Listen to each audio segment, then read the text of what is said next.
নমস্কাৰ news now ষ্টুডিঅ'ত মই শ্ৰীমন্ত মাধৱ বৰুৱা চাওঁ আহক কি আছে আজি আমাৰ সংবাদ যোৰহাটৰ এখনি আগশাৰীৰ শিক্ষানুষ্ঠান বিলিয়ন্স একাডেমীত উদযাপন কৰা হয় ৭৮ সংখ্যক স্বাধীনতা দিৱস নিউজ নাওৰ এক ৰিপৰ্ট দেশে উদযাপন কৰিছে ৭৮ সংখ্যক স্বাধীনতা দিৱস এই স্বাধীনতা দিৱস উপলক্ষে ভাৰতবৰ্ষৰ লগতে অসমৰ বিভিন্ন প্ৰান্তৰ লগতে যোৰহাটতো বিভিন্ন প্ৰান্তৰ স্বাধীনতা দিৱস উদযাপন কৰা হৈছে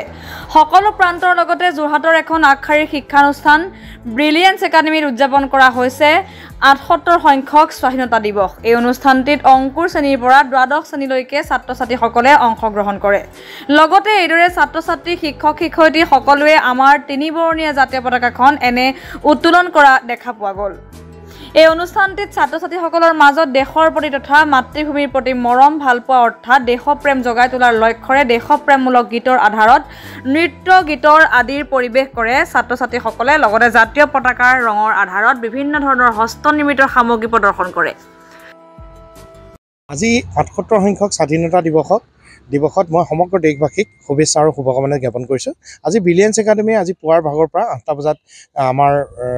ফ্লেগ হোষ্টিং প্ৰগ্ৰেমৰ পৰা আৰম্ভ কৰি আমাৰ সকলো ছাত্ৰ-ছাত্ৰী লাগি ইয়াত দেশপ্ৰেমমূলক গীত নৃত্য আৰু হস্তনিৰ্মিত বস্তু এখন প্ৰদৰ্শনী বা আদি কৰি সকলোখিনি হৈ তেনেকৈ আজি ব্ৰিলিয়েন্স একাডেমী স্বাধীনতা দিৱস উদযাপন কৰিছে আৰু বহুতো প্ৰগ্ৰেম এতিয়াও বাকী আছে কণ ছাত্ৰ-ছাত্ৰী সকলৰ পৰা দ্বাদশ শ্ৰেণীৰ সকলো ছাত্ৰ-ছাত্ৰী ইয়াত ইনভলভ হৈছে আৰু শেষত মই সকলোকে স্বাধীনতা দিৱসৰ শুভেচ্ছা আৰু শুভকামনা আগবঢ়াম আজি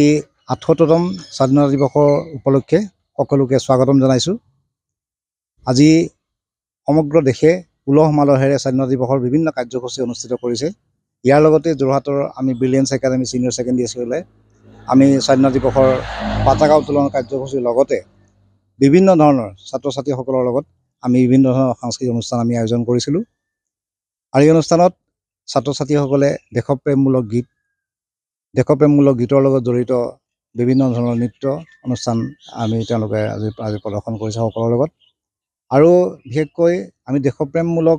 ভাৱধাৰা যাতে প্ৰতিজন ছাত্ৰ-ছাত্ৰীৰ অন্তৰত জাগৃত হয় তাৰ কাৰণে আমাৰ শিক্ষক শিক্ষয়িত্ৰীৰ লগতে গোটেই ছাত্ৰ-ছাত্ৰীসকলে অংকুৰ শ্ৰেণীৰ পৰা দ্বাদশ শ্ৰেণীলৈকে বিভিন্ন ছাত্ৰ-ছাত্ৰীসকলে বহুখিনি ৰাষ্ট্ৰীয় পতাকাৰ লগত জড়িতকৈ বহুতখিনি বস্তু প্ৰস্তুত কৰি তুলিছিলে আজি আমি পৰিধান কৰা বেজটো বা এইবিলাক বস্তু বনাইছে আৰু তাৰ কিছুসংখ্যক আমি প্ৰদৰ্শন কৰিছোঁ সেইকাৰণে ইয়াৰ মূল উদ্দেশ্যটো হ'ল যাতে প্ৰত্যেকৰে অন্তৰত দেশপ্ৰেমমূলক গীতৰ সৃষ্টি হয় আৰু যাতে স্বাধীনভাৱে জীয়াই থকাৰ বাবে যাতে বুকু ফিন্দাই জীয়াই থকাৰ কাৰণে সমগ্ৰ বিশ্বত যাতে ভাৰতবৰ্ষৰ সদায় উচ্চ হৈ থাকে সেই নত হ'বলগীয়া নহয় তাৰ কাৰণে আমি তেওঁলোকক আমি আহ্বান জনাই পেলাই এইবিলাক পৰিৱেশ সৃষ্টি কৰিছোঁ যি নহওক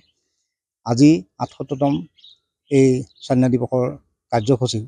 আমি বৰ সুন্দৰভাৱে ৰূপায়িত কৰাৰ চেষ্টা কৰিছোঁ পুৱাৰ পৰা বিভিন্ন কাৰ্যসূচীবিলাক অনুষ্ঠিত কৰিছোঁ পুনৰ সকলোকে এই ৭৮তম স্বাধীনতা দিৱসৰ বাবে শুভেচ্ছা জ্ঞাপন কৰি মই সামৰিছোঁ ধন্যবাদ যোৰহাটৰ পৰা অনুপম বৰা ৰিপৰ্ট নিউজ নাও 24/7